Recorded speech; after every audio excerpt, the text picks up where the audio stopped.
asked me the most basic question, what does it mean? And I had nothing. And I went home and I put myself through a hypothetical, and it's one that I'd like you guys to go through with me as well. Let's say that I have someone follow you around for 2 weeks of your life. You don't know what 2 weeks of your life it's going to be. It could be any 2 weeks. And they see everything public and private that you do. They witness every interaction that you're a part of. They watch how you interact with people that you love, with people that you can't stand, with people that you've never met before in restaurants and in stores. At the end of those 2 weeks, someone sits that person down and says, that person you followed around, what are the 3 fundamental values that they stand for every day of their life? What are the 3 things that they want to embody every day of their life? What 3 words do you hope that person who followed you around says that you stand for every day of your life? I want you to think about those 3 words. I have asked hundreds of people that question, and everybody struggles with it. They might come up with one, and then they have to take quite a bit of time to get to a second. A lot of people never actually get to a third, because you watch, as they're struggling to get it, they're actually annoyed with themselves that they can't come up with these 3 fundamental values that they want to stand for every day of their life. And eventually they start saying things like integrity, respect, family, faith, compassion. And those are all great words. But I want you to think of your 3 words. I want you to pick one of them. I want you to imagine that young woman walked up to you and said, I'm sorry, that word doesn't exist in my language.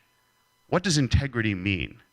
I want you to imagine a 4-year-old walks up to you, and 4-year-olds are the best people in the world to ask you questions and make you realize you have no idea what you're talking about. A 4-year-old comes up to you and says, I'm sorry, what does respect mean? And like most of the people in this room, for the words that I came up with that night, give me 5 to 10 minutes, I could come up with a tremendous definition for every single one of them, for transparency, accountability, for friendship and passion. But I was 28 years old, and it was the first time in my life that I had ever actually done it. And yet I had spent the better part of 2.5 decades of my life evaluating how I felt about myself as a leader and as a human being based on how well I lived those values. And I had no idea what they actually meant. And it's why I say that one of the first steps we have to take in leadership is we have to define the things that we want to define us. Because if we don't, we're always going to feel unfulfilled somehow. Because let's say that respect is a value that you want to embody every day of your life. You want to stand for respect every day of your life. If you haven't actually defined what respect means, if you haven't turned it into a goal that you know when you hit it, you could be embodying respect every day of your life, and you've never given yourself permission to celebrate that fact. I think that setting goals is basically planning celebrations. And I think that celebrations are fun. And I think that we do it in our financial lives. I think we do it in our careers. I think that leadership means starting to do the same thing for our character as well, to know exactly what it is that you're aiming for every day. I think there's 3 steps that we have to take. 1, I think you have to identify your values. And we have to help, especially our kids and the students that we teach, we have to help them do that as well. I love asking it with that hypothetical. What if someone followed you around for 2 weeks? What if a film crew followed you for 2 weeks of your life and then showed it to an audience of 100 people? What words would they say that you stand for? What words do you hope that they say? And then 2, I think we have to define those values. For every single word that you come up with that you want to be a core of who you are, ask yourself, how would I explain this to a 4-year-old? How would I explain this to someone for whom that word does not exist? When you do that, when you list your values and you define what they actually mean, what you do is you create a set of criteria that you can use to make decisions that are consistent with your values every time the opportunity presents itself. You create a list of criteria to which you can pivot every time you have to make a decision in your life. And if you've never done this, my question is, to what have you been pivoting to make decisions your whole life? Like, good leaders do this. Where great leaders separate from good leaders is that good leaders live their values every time the opportunity presents itself. Great leaders create opportunities to live their values. They take deliberate steps every single day to make sure that they're living the values they want to stand for. Let me give you an example of how we did it once. I worked with a group of students once, and we said, we want to put this into practice. We said, step 1, what's our core value? We said, we want to stand for impact. Then we said, all right, how would we explain that to someone? Well, impact, we said, is creating moments that cause people to walk away feeling as if they are better off for having interacted with you. And every day we'd come together at the end of the day, and we'd ask, how did we do that? The problem was, what we were doing is that we were using our value to evaluate behavior that had already happened. We realized what we really wanted to do is we wanted our values to drive our behavior. So we said, let's create a question.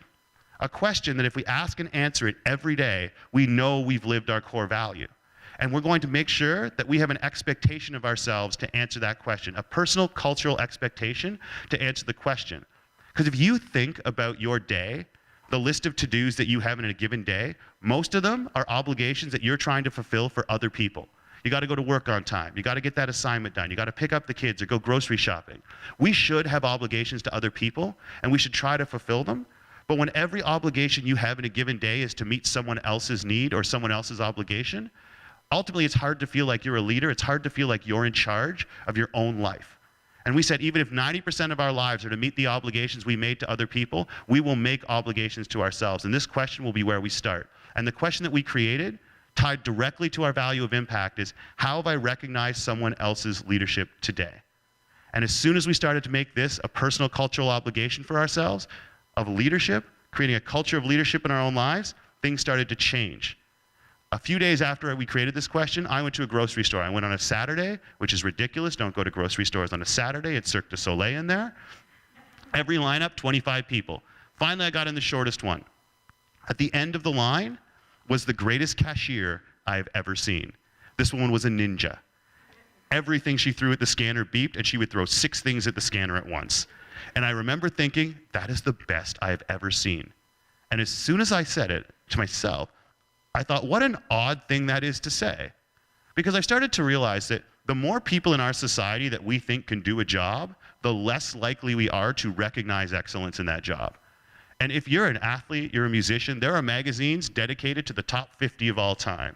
If you're the cashier, you're a bartender, you're a waitress, and even worse, if you're a teacher or a nurse, for some reason we think everybody can do it, so why recognize excellence? And I had that question in my head, though. And it changed what I did next. And I said, I'm going to tell this woman she is the greatest cashier that I have ever seen. And I was really excited. But for 20 minutes, I watched everyone be mean to her. Everyone was in a hurry. They kept making that loud sigh that you make when you want the person to know that you're waiting. So by the time I got to her, she was just about to cry. There was the line of tears at the bottom of her eyes. I said, okay, I cannot just say something nice to this woman. I have to do something nice for this woman.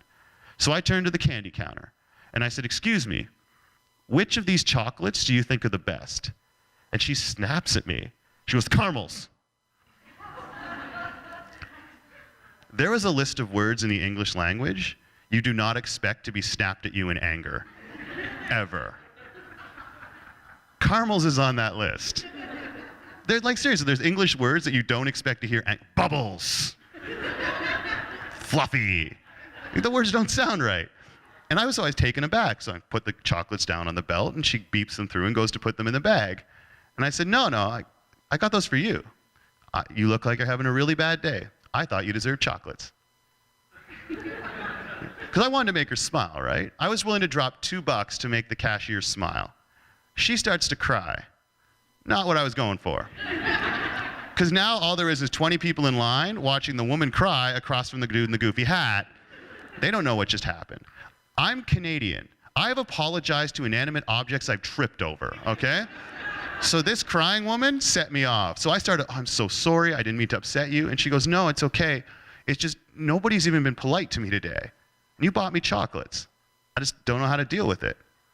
And I thought it would be one of those moments that makes you feel good for a second and then you forget about it. Like when you buy coffee for the person behind you in line at the coffee shop, and you all nod like you do it all the time. You did it once, 4 years ago. You've been coasting on it ever since. But I realized this, that moment, up until that moment, when she went home to her family and they asked, how was your day? I bet she snaps at them and pulls value out of their lives. I bet you now, even if nothing else good happened all day in her life, she leads with, this guy did the nicest thing for me. And it took me nothing. And it was that question that made me seize a moment. And there's so many of those moments in our careers and in our friendships and our family lives that we let go past. But this question wouldn't let me that time. And that's become the leadership game for me, what I strive to do every day. I started to operationalize my personal leadership values through these questions.